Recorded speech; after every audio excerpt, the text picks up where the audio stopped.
तुंगनाथ मंदिर शिव जी का एकमात्र सबसे ऊंचा मंदिर है पूरी दुनिया में। लेकिन मैं आपको तुंगनाथ मंदिर की चढ़ाई के साथ साथ चंद्रशिला ट्रैक के खूबसूरत नज़ारों की सैर पर लेकर जाना चाहती हूँ। तुंगनाथ मंदिर की चढ़ाई की शुरुआत चोपता गांव से होती है। चोपता गांव ऋषिकेश से 160 किलोमीटर और रुद्रप्रयाग से 23 किलोमीटर की दूरी पर है। घुमावदार रोड्स पर जितना आगे बढ़ते जाओगे, उत्तराखंड की हरियाली और पहाड़ों का मजा उतना ही बढ़ता जाता है। चोपता से आप पैदल चढ़ाई करते हैं, लेकिन जो बुजुर्ग है उनके लिए घोड़े की सुविधा भी उपलब्ध है। घोड़े की सवारी को बुक करने के 1000 से लेकर 2000 रुपए तक लगते हैं। लेकिन अगर आप जवान हैं और चढ़ाई और आसपास के नज़ारों को एंजॉय करना चाहते हैं तो चढ़ाई को पैदल ही करें। इस ट्रैक को आप किसी भी मौसम में कर सकते हैं, जो कि गर्मियों में कुछ इस तरह, मानसून में कुछ इस तरह और सर्दियों के मौसम में अलग ही खूबसूरती प्रदान करता है।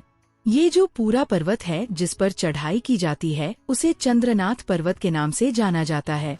पर्वत के ऊपर ही तुंगनाथ जी का मंदिर है, जो कि 3.5 किलोमीटर की चढ़ाई पर है और ऊंचाई 12,000 फीट है और इसी पर्वत की चोटी को चंद्रशिला कहा जाता है। पर्वत की चढ़ाई बहुत सिंपल है, परंतु कुछ जगह सीधी चढ़ाई भी आपको मिलेगी। रास्ते में आपको छोटी छोटी दुकान भी मिल जाती है, जहां पर आप रुककर थोड़ा आराम और चाय, बिस्किट और पानी ले सकते हैं। आराम के साथ साथ आसपास की खूबसूरती को भी एंजॉय कर सकते हैं। ये जो ट्रैक है भारत के सबसे छोटे और आसान ट्रैक में से एक है, तो अगर आप ज्यादा लंबी यात्रा नहीं करना चाहते हो और आपकी पहली पर्वत की चढ़ाई है, तो आप चंद्रशिला ट्रैक से शुरू कर सकते हैं। रास्तों के साथ आप जैसे जैसे ऊपर चढ़ते जाते हैं, आप बादलों के करीब और थोड़ी ठंडक महसूस करते जाते हैं। तुंगनाथ मंदिर से थोड़ा पहले आपको सीधे हाथ पर नीचे खाई और थोड़ी ही दूर पहाड़ी के किनारे आपको तुंगनाथ जी का मंदिर दिखने लग जाता है।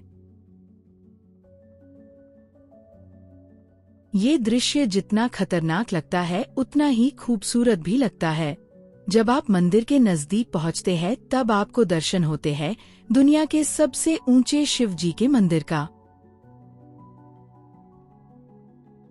यहाँ पहुँचते ही आपकी थकावट, पैरों का दर्द सब दूर हो जाता है। तुंगनाथ मंदिर का अर्थ है तुंग मतलब चोटी, नाथ मतलब स्वामी, चोटियों के स्वामी। हजारों साल से भी पुराना ये मंदिर पांडवों द्वारा बनवाया गया था। महाभारत युद्ध के बाद पांडवों पर लगे पाप से मुक्ति पाने के लिए ऋषि व्यास के कहने पर उन्होंने भगवान शिव की आराधना की और तुंगनाथ मंदिर का निर्माण किया। यह मंदिर 5 केदारों में से एक है। जब आप ऊपर पहुंच जाते हैं तो आपको शिव जी के दर्शन होते हैं। शिव जी के मंदिर के साथ में ही गणेश जी का मंदिर है और 5 पांडवों की मूर्ति भी वहीं पर दिख जाती है। यहाँ पर थोड़ा रुककर आप भगवान के दर्शन और आसपास के नज़ारों को एंजॉय करिए। फिर आप 1.5 किलोमीटर की चढ़ाई करके चंद्रशिला की शुरुआत कर सकते हैं। भगवान शिव जी के नाम को जपते जाओ और चढ़ाई करते जाओ।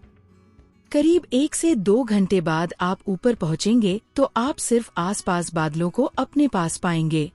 ऊपर से आपको नंदा देवी, त्रिशूल, चौखंबा, केदार डोम और बंदरपंच की चोटियों को देखने का मौका मिलता है। चंद्रशिला फेमस इसलिए है क्योंकि माना जाता है कि इस चोटी पर श्री राम जी ने तपस्या की थी जब राम जी ने रावण का वध किया था। आसपास के खूबसूरत नज़ारे, ठंडी हवा, यहाँ का वातावरण आपको वहीं रुकने पर मजबूर सा कर देता है, परंतु ऊपर रुकना मुश्किल होता है। कुछ देर के बाद आप नीचे उतरने की यात्रा शुरू करते हैं। जाते जाते आप फिर से तुंगनाथ मंदिर रुककर दर्शन करके अपनी यात्रा को समाप्त कर सकते हैं। मैं आशा करती हूँ आपको आज ये तुंगनाथ और चंद्रशिला पर वीडियो अच्छी लगी होगी। कुछ गलती हुई हो तो माफ करें। धन्यवाद। जल्द ही मिलते हैं अगली ट्रैवल वीडियो के साथ।